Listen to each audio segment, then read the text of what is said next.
संगम नगरी प्रयागराज में स्टेशनों पर कार्यरत कुली अपनी मांगों को लेकर एक बार फिर से सड़कों पर उतर गए हैं। आज कुली संगठन प्रयागराज रेलवे स्टेशन से डीआरएम ऑफिस तक पैदल मार्च कर संबंधित अधिकारियों को अपनी समस्या बताई। प्रदर्शनकारी कुलियों ने कहा कि रेलवे अधिकारियों ने कुली के पेट पर लात मारने का इंतजाम कर लिया है। पहले बैटरी कार चलाई गई, इसके बाद यात्री सुविधा केंद्र। यात्री सुविधा केंद्र में यात्री को घर तक छोड़ने और उसे वापस घर से स्टेशन तक लाना शामिल है। कुली समाज की रोटी रोजी के लिए लगातार लाले पड़ते हुए नजर आ रहे हैं और अब इसे भी समाप्त किया जा रहा है। आगे बढ़ते हुए प्रदर्शनकारी कुलियों ने कहा कि रेलवे अधिकारियों को कमीशन की इतनी आदत पड़ गई है कि कमीशन वाली चीजों को तुरंत लागू कर देते हैं और कुली पर कोई ध्यान नहीं देता है, क्योंकि पुलिस से रेलवे अधिकारी को कोई कमीशन नहीं जाता है। जो ई रिक्शा बोलते हैं बैटरी वाला रिक्शा है वो लागू किया है। उसके विरोध में आज हमने ये प्रदर्शन किया है, धरना प्रदर्शन दिया है और एडीएम साहब से भी मिले हम लोग और हमने 15 दिन का टाइम लिया है कि ये जो 3 ई रिक्शा चलाए गए हैं केवल विकलांग व्यक्ति हैं वही लोग जाएंगे उस पर, ना कि लगेज लेके जाएंगे। अगर लगेज लेके जाएंगे तो फिर हम लोग उग्र प्रदर्शन करेंगे और आगे और भी सोचेंगे। तो हमारी मांग यही है कि ये सब कुछ ठेकेदारी चल रही है प्रथा, इसको बिल्कुल खत्म किया जाए, ये हमारी मांग है सरकार से। और हम लोगों का काम खत्म हो चुका है कुलियों का, इसलिए हमारी काफी समय से 2008 से मांग चली आ रही है कि हमको ग्रुप बी में समायोजित किया जाए। नाम बताइए अपना। सर मेरा नाम सुनील कुमार है, मैं अलीगढ़ जंक्शन से हूँ। बैटरी कार सुविधा प्राइवेटाइजेशन के थ्रू एक बैटरी कार चलाई गई, दो बैटरी कार चलाई जा रही, जिसके संबंध में हमने काफ़ी लेटर दे चुके हैं डीआरएम साहब को, कोई सुनवाई नहीं हुई थी। अभी हमने 4-5 दिन पहले भी एक लेटर दिया था इनको कि यात्री सुविधा केंद्र 1 तारीख से चालू हो जाएगा, उसको बंद करवाने के लिए हम लोग एक रैली एकत्रित करके धरना दिए हैं। अगर हम लोग 15 दिन का समय सर ने हमने दिया है, अगर ये काम नहीं करते हैं तो हम लोग घेराव फिर से यहाँ डीआरएम ऑफिस में करेंगे ऐसा ही और उग्र प्रदर्शन करेंगे। अगर गाड़ियाँ लगे रखने का कार्य करती रहेंगी तो हम लोग उसको तोड़ने का, फेंकने का, जलाने का भी काम करेंगे। लगातार कुलियों में आक्रोश देखने को मिल रहा है। जिस प्रकार से पहले बैटरी रिक्शा चला दिया गया और उसके बाद एक के बाद एक कुलियों की रोजगार को छीनने का काम किया जा रहा है, जिसको लेकर प्रदर्शनकारी कुली लगातार विरोध करते हुए नजर आ रहे हैं, धरना प्रदर्शन करते हुए नजर आ रहे हैं।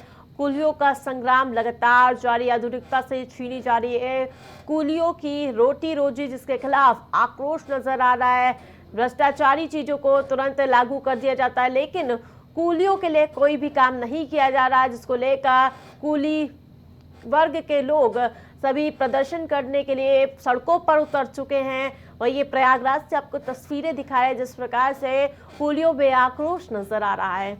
यात्रियों को घर तक छोड़ने का आदेश जो मिला है उसके खिलाफ प्रदर्शन करते हुए नजर आ रहे हैं कुली के लोग।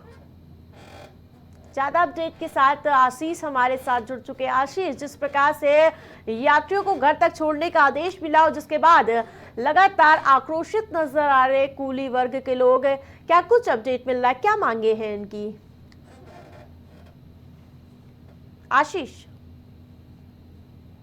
आशीष, आपको हमारी आवाज मिल पा रही है? आशीष से हमारा संपर्क टूट गया है, लेकिन लगातार कुली वर्ग के लोग लगातार प्रदर्शन कर रहे हैं और मांग कर रहे हैं कि हमारे ऊपर भी ध्यान दिया जाए। जिस प्रकार से आधुनिकता के मकर जाल में हमें यानी कि अनदेखा किया जा रहा है। एक बार फिर से मैं आशीष का रुख करूंगी।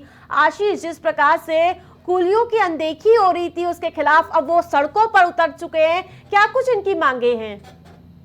देखिए, जैसा कि बता दें कि जिस तरीके से संगम नगरी में आज फिर से प्रयागराज स्टेशनों में एक बार फिर से कुलियों की मांगों को लेकर एक बार अपने सड़क उतरे हैं और एक रैली के रूप में वो निकलते हैं और डीआरएम ऑफिस के पास जाके वो अपनी पैदल मार्च करते हुए अपनी मांगों को अधिकारियों के सामने रखते हैं। उनकी जो मेन समस्या आ रही है, उनके ये देखने को मिल रहा है कि जिस तरीके से उनका साफ तौर पे ये कहना है कि जिस तरीके से स्टेशनों पे जो गाड़ियां जो लगाई गई है और जिस तरीके से कुलियों को कहीं ना कहीं आज स्टेशनों से बाहर का रास्ता दिखाया जा रहा है, तो वो कहीं ना कहीं उनके लिए बड़ी समस्या है, क्योंकि जिस तरीके से उनकी रोजी रोटी के ऊपर सवाल उठ रहे हैं। कह रहे हैं कि जिस तरीके से यहाँ पे जो गाड़ियां चलाई जा रही हैं, पहले तो ये था कि उससे सामान ढोया जाता था, लेकिन अब इससे सवारियों को भी उससे ले जाया जाता है, तो इससे कहीं ना कहीं पूरे तरीके से आहत हैं। वो कह रहे हैं इससे जो हम लोग वर्षों से ये हमारी जो हम करते काम चले आ रहे हैं, वो कहीं ना कहीं हमसे अब छीनने की कोशिश की जा रही है। आशीष, प्रशासन की ओर से क्या कुछ आश्वासन दिया गया है कुलियों को? इससे अभी किसी तरीके से किसी से आधिकारिक पुष्टि अभी नहीं आई है, पर हाँ ये जरूर है कि उन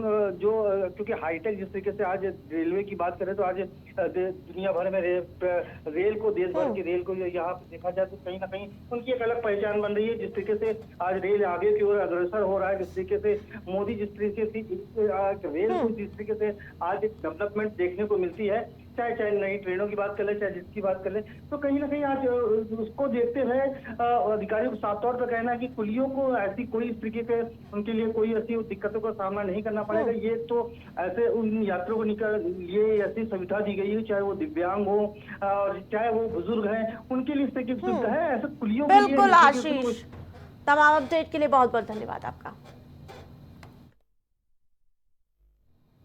संभल के रमपुरा गांव में हरिशंकरी वृक्षारोपण कार्यक्रम का आयोजन किया गया।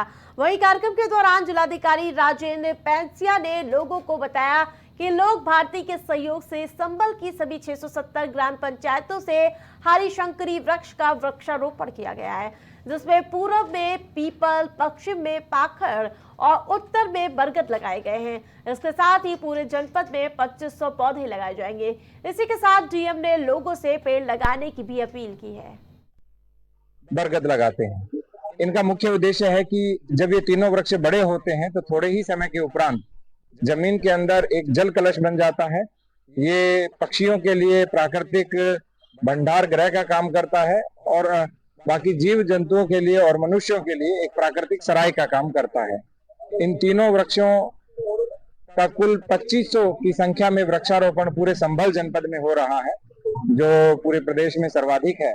हम प्रयास करेंगे कि इस वृक्षारोपण को और बढ़ाएं और हरिशंकरी के विषय में जन जन को जागरूक करें।